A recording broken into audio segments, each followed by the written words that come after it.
What a week it has been for Surface Duo and Duo 2 users. At long last, Android 12L is finally here. In this video, I'm going to give you my review of this very, very large update. If you're on Duo 2, it was like 3.2 gigs. If you're on Duo 1, it was like 2.6 gigs. Now, I know there's a big difference there. I think a lot of this is behind the scenes firmware sorts of things. At any rate, really, really big update for both devices. We're going to start off, though, with kind of talking about how the reception for this update has been from Surface Duo and Duo 2 users. And a big reason for this is because I think that one of the biggest problems with this update, one of the biggest hurdles it has faced, has been expectations.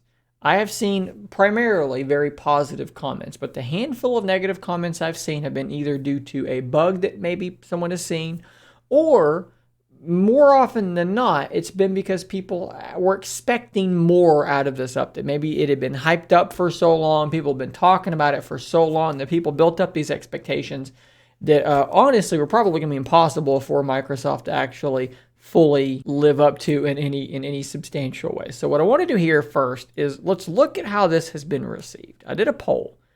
For those now running 12L, has it lived up to your hopes? Rate your impressions 5 to 1, with 5 meaning the best you could have imagined and 1 meaning the update was a total 100% miss for you.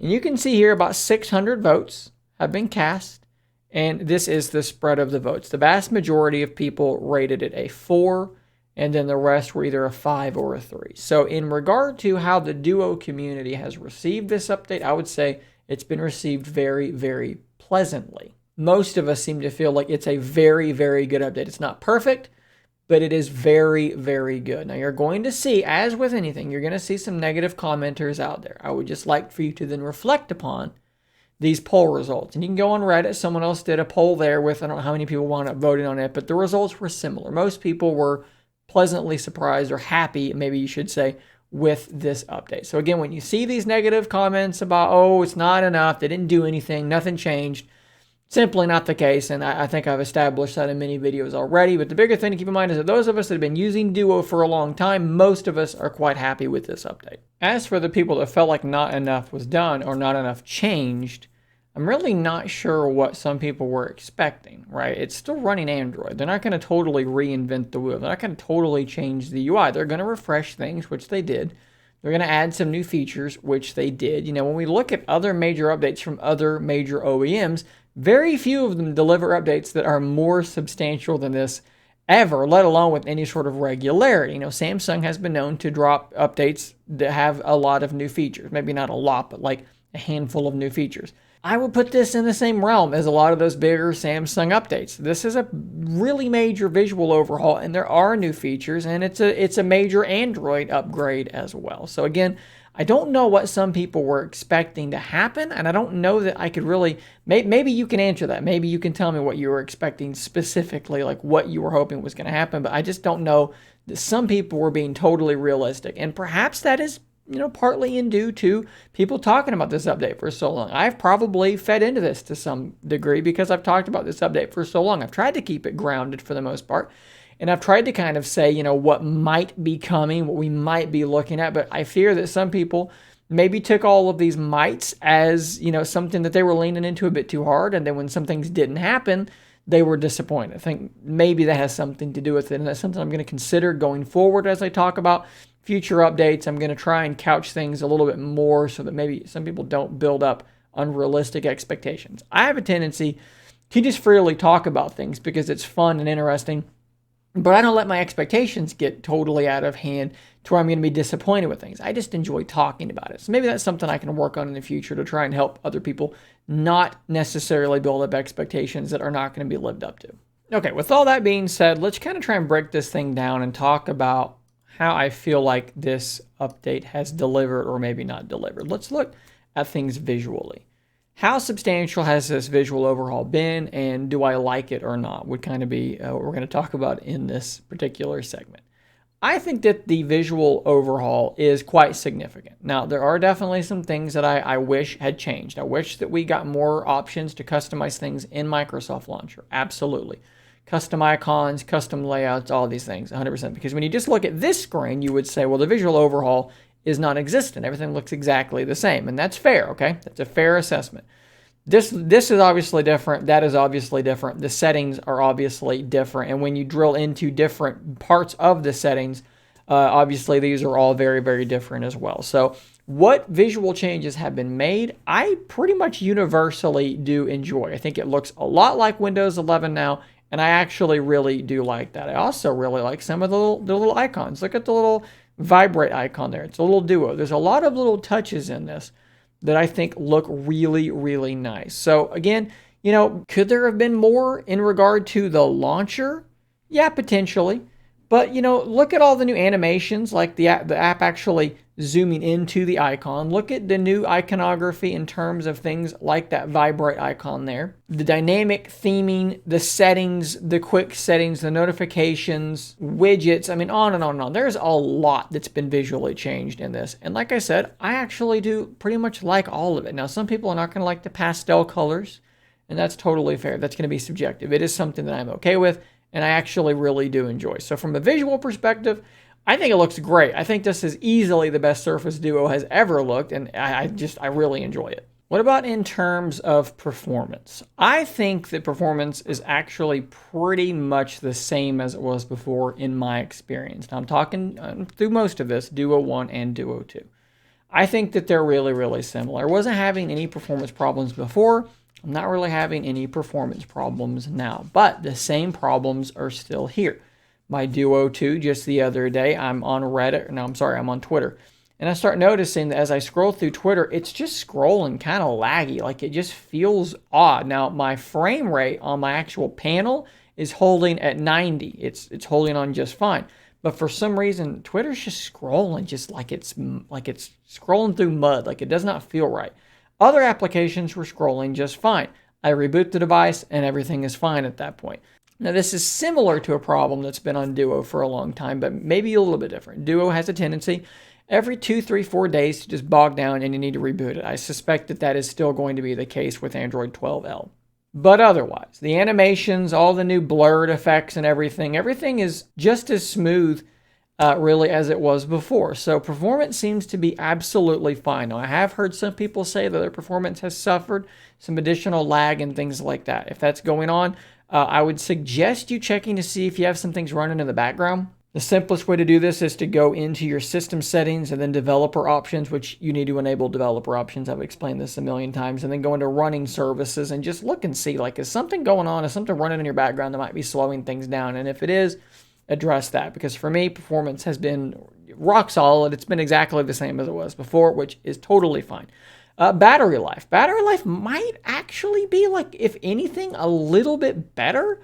The other day I had a day with 6 hours of screen time, and I made it through the day like that, which is really good. I think today I was sitting at about 80% with a little over an hour of screen time, which is actually quite good for Duo. So battery life, and at worst, isn't changed, which with a big visual overhaul like this and all these new blurred effects, you might expect a degradation, which I just don't appear to be seeing. People have also wondered, how's that frame rate handling things? Well, you can download an app called Display FPS, and you can turn this thing on, and what it's going to do here in just a moment is you're going to get a frame rate counter there on the notification shade, and you can use that to then go scroll around and do things and see what your frame rate is. And if you do that, generally speaking, you're going to discover that, maybe it drops a hair whenever you're loading into a new application, but generally speaking, it's handling all this really, really well. Even, scrolling through your recent apps and everything, it's fine. It's performing as well as you could have hoped it would.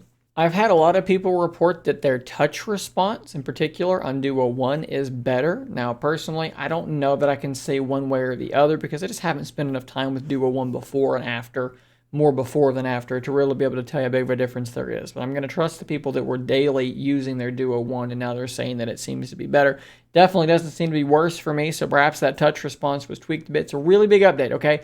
And like I've said earlier, a lot of that update is going to be firmware stuff. It's going to be actually like driver updates, maybe is a good way to think about it. So it is entirely possible that touch response is better. And when you talk to people that have Duo 1, yeah, that's what they're actually telling you. They're telling you that it's performing, in terms of touch response, even better. Touch response was generally okay on Duo 2. Seems to be in a similar place for me as well, so no degradation there. Seems fine. Like I said, there are a handful of new features, which I've done a video where I went through all of the stuff that's new in 12L, so I'm not going to rehash that here, but a lot of them are quite useful to me. I've been using that little quick setting for extra dim quite a bit in the mornings or in the middle of the night so that I'm not waking up my wife when I'm checking something or looking at something. I've used this one a ton where you can actually grab a notification and then drag it to the screen that you want to actually open up the application on, which I should be showing here in just a second. I've used that one a bunch already, and it works so much better now than it did before. Before, when that notification came in and you get a little pop-up,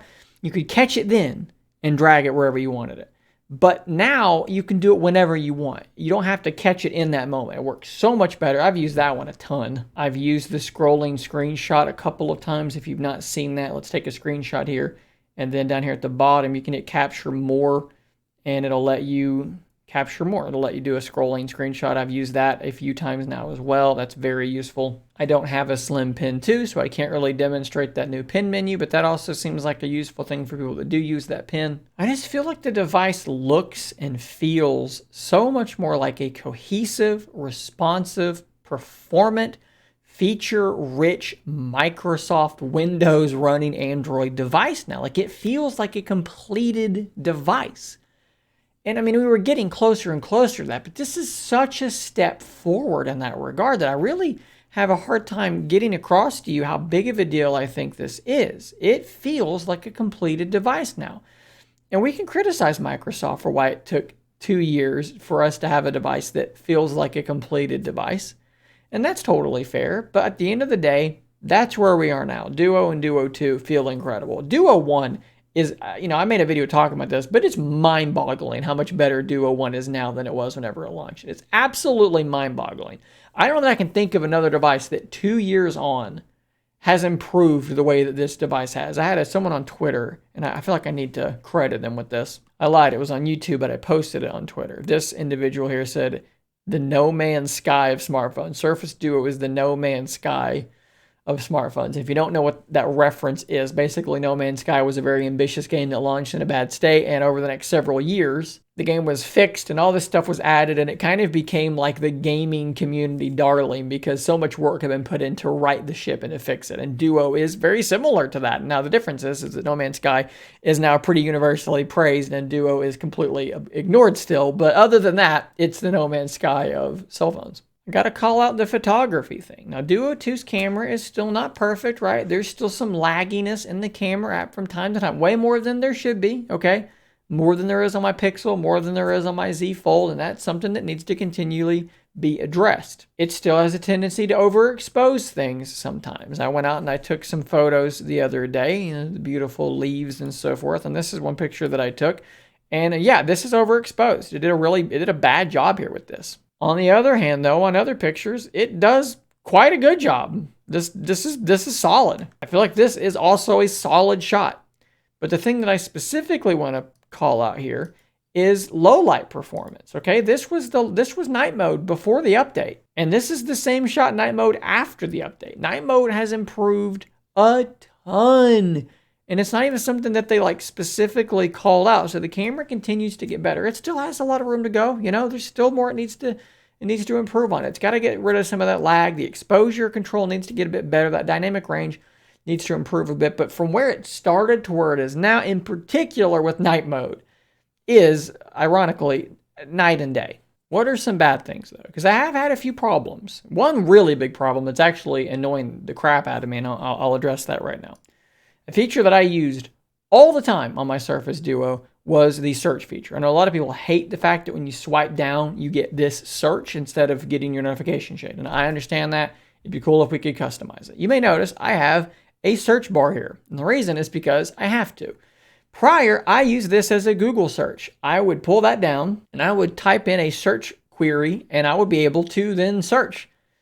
I just can't do that anymore. It's just gone. I think it worked a couple of times at first, and now it's just totally gone, and I don't want to reset my launcher to see if that fixes it. That is super duper annoying. So I'm having to use this there to launch my web browser and do a search. That is extremely annoying. I've seen some people whose notification shade and notifications in general are screwed up where it's like too narrow, like it's not expanding out all the way. I think I've seen 2 people post that. I've not seen it myself, but it appears to be a problem for some people. Another bug is the other day, all of my icons just got stuck on the left screen, and no matter what I did, they would not reshuffle and do 3 and 3. Go into phone mode and out of phone mode, that didn't work. Close it, open back up, that didn't work. I think I had to actually force close the launcher, and then it reloaded and everything was okay. That was weird and annoying. That's a bug I hadn't seen in a long time, but it might be back. I've had, I think, 2 or 3 instances where the device just became unresponsive for a couple of seconds and then was able to kind of recover. That's annoying. Auto rotation is still not very good. It's kind of slow and just doesn't do a very good job. So I keep auto rotate just